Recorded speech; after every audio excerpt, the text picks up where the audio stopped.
Good afternoon, everyone. Many of the faces in this room are familiar to me because I've been performing liposuction and coming to this meeting for the past 14 years. Throughout this time, I've made a lot of relationships, and I'm happy to be on stage again. So let me get started.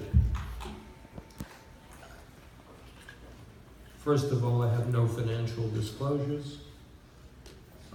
Let me give you a brief purview of my liposuction practice. I was a former obstetrician gynecologist. About 15 years ago, I began learning office-based cosmetic procedures, learned Tumescent liposuction, started it within my former OBGYN practice. After a couple of years, I stopped doing obstetrics and most gynecology. And while I didn't do a lot of other cosmetic surgery procedures, I did focus on Tumescent liposuction. And I would like to say I've done about 5,000 office-based procedures, all under local anesthesia. I photograph each patient preoperatively, postoperatively, and every visit thereafter, and I think that's important. I also weigh each patient at every visit, and on the same scale as well. In all cases, I've used an oscillating power tool and the laser. I'd say half the time I use the laser, the other half the time I do not.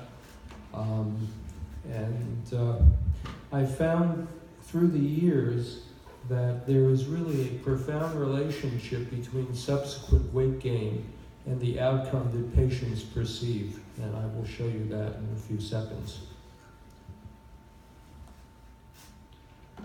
This is an example that I have seen hundreds and hundreds of times. Case one, an average patient, average height, average age, 50 years old. We take 2,000 milliliters of fat and fat cells out of her.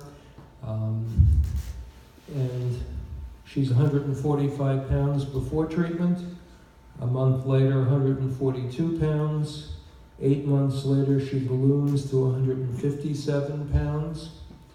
And 2 years later, she comes back in my office and she's down to 135 pounds. And if you compare the figure on the left to any one of the figures on the right, you get an appreciation how important it would be for before and after photos to have the body weight posted, because in the first and the last figure, that's a wonderful liposuction outcome. But the first and the third figure is an awful liposuction outcome. And this is the same patient. So let me go over my observations on liposuction outcomes. In my mind, I compare liposuction to a crash diet. You take 5, 6, 7, 8, 10 pounds off a patient. Within 3 to 6 months, I have found that the average patient regains their preoperative weight. Some a bit more, some a bit less, but on the average, that's what happens.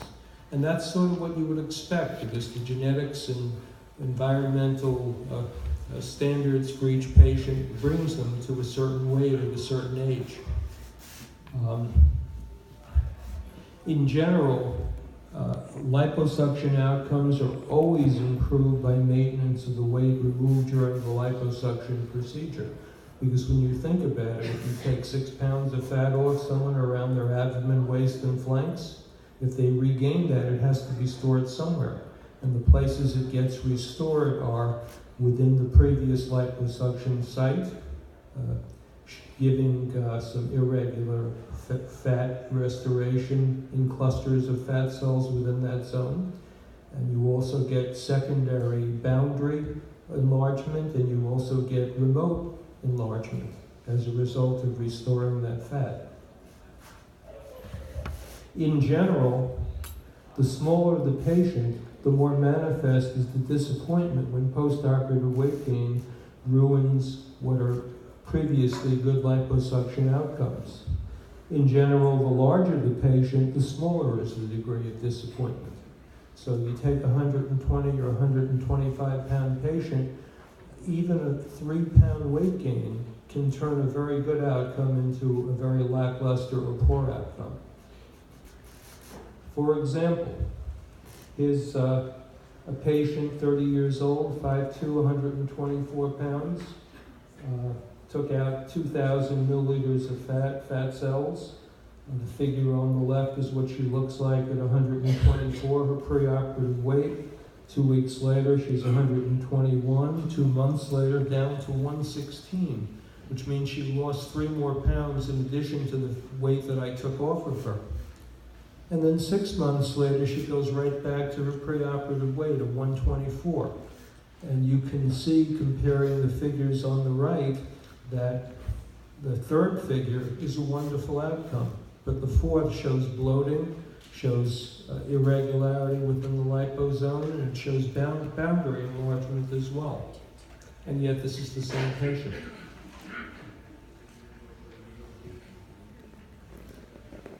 Okay, so with regard to what to do about this, as the years have gone on, I've developed ways of handling this problem. The first, of course, is to tell the patient that this is probably going to happen. But just as importantly is the solution of what to deal with it if it does occur. For type 1 defects, which I call regain of weight within the area previously treated, I generally offer a revision procedure after 4 months.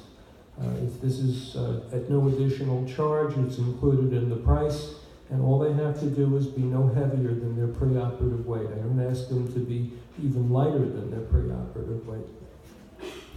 For boundaries or just outside the liposome, such as mons pubis, epigastric area, posterior flanks, I do revisions frequently as well, but for this I do charge because I didn't work on those sites before.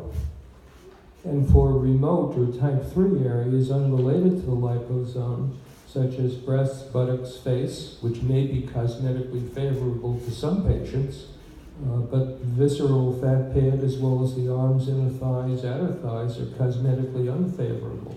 And that really can only be handled for the most part by dieting, although you can do additional liposuction of those areas as well in some cases.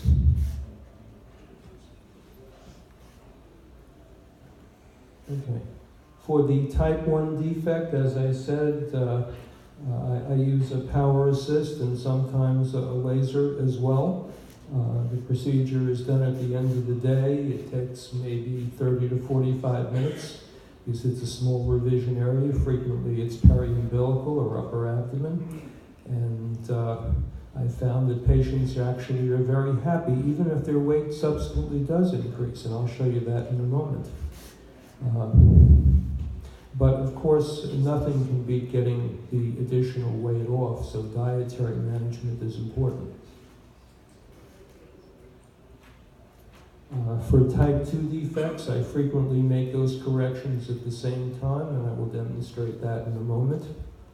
And for type 3, you really have to get into dietary and exercise and style of life. So here's an example of your classic case.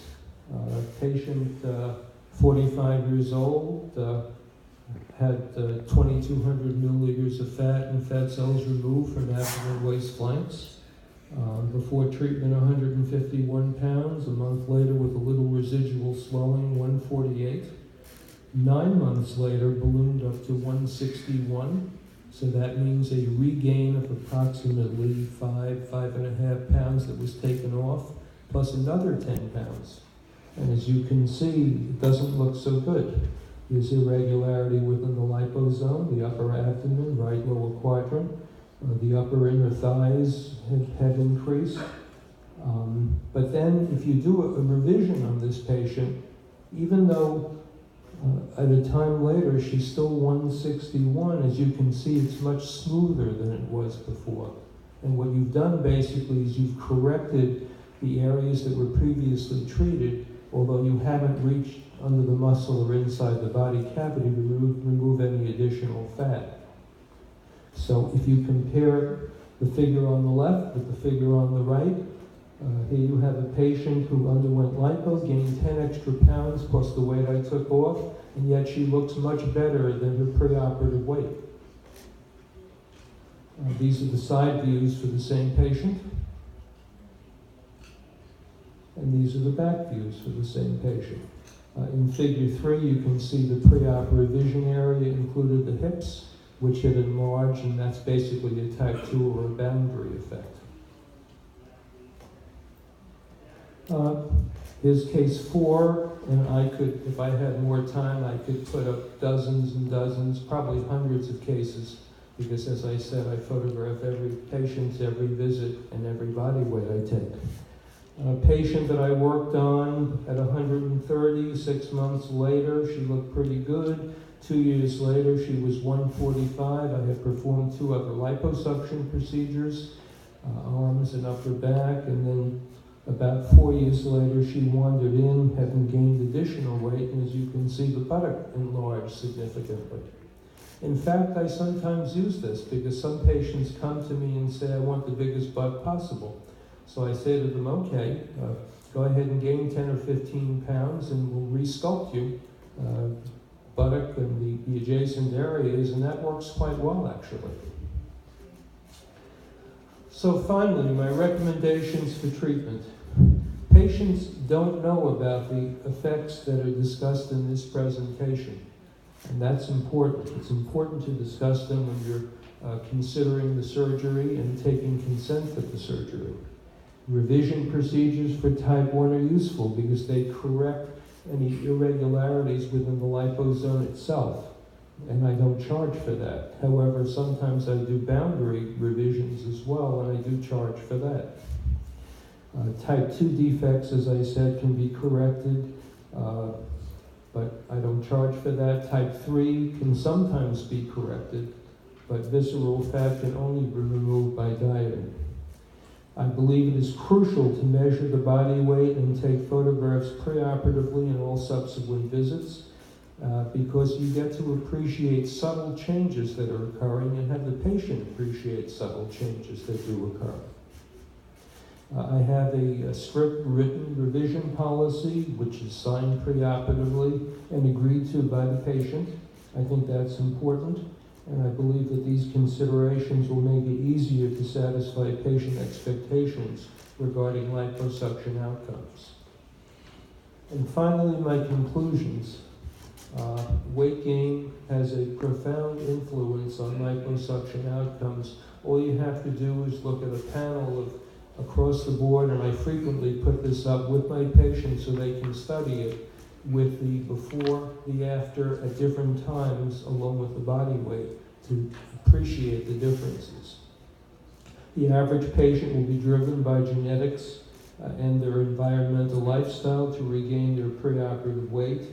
And as years go on, even more fat will be gained as a result. When there is significant postoperative weight gain, the restored fat will cause the liposome to become lumpy and irregular. Adjacent areas and remote sites will also become significantly larger proportional to the weight that is gained, but they won't be lumpy or irregular, they'll just be larger. And for patients with multiple liposuction procedures, the remote and adjacent changes may be particularly dramatic. And finally, occasionally weight gain can be recommended if you're interested in enlarging buttocks or breasts and then resculpting the patient satisfactorily at a higher weight. Thank you for your attention.